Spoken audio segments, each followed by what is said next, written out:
Day 4 part 2 recipe. ಈರುಳ್ಳಿ, ಸಬ್ಬಸಿಗೆ ಸೊಪ್ಪು, ಕ್ಯಾರೆಟ್ ಎಲ್ಲದನ್ನು ಹೆಚ್ಚಿಟ್ಕೊಳ್ಳಿ. ಪಡ್ಡು ಪಾನ್ಗೆ ಸ್ವಲ್ಪ ಎಣ್ಣೆ ಹಾಕಿ ಪಡ್ಡು ಹಿಟ್ಟಿಗೆ ಉಪ್ಪು ಮತ್ತು ಹೆಚ್ಚಿಟ್ಕೊಂಡಿರೋದೆಲ್ಲ ಮಿಕ್ಸ್ ಮಾಡಿ.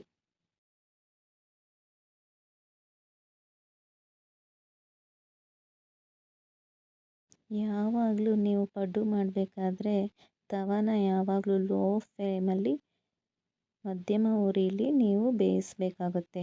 ಆವಾಗ ನಿಮ್ಮ ಪಡ್ಡು ತುಂಬ ಚೆನ್ನಾಗಿ ಬರುತ್ತೆ.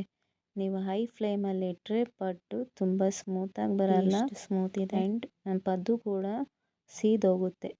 ಹೊರಗೆ ಕ್ರಿಸ್ಪಿ, ಒಳಗೆ ಸಖತ್ ಸಾಫ್ಟ್.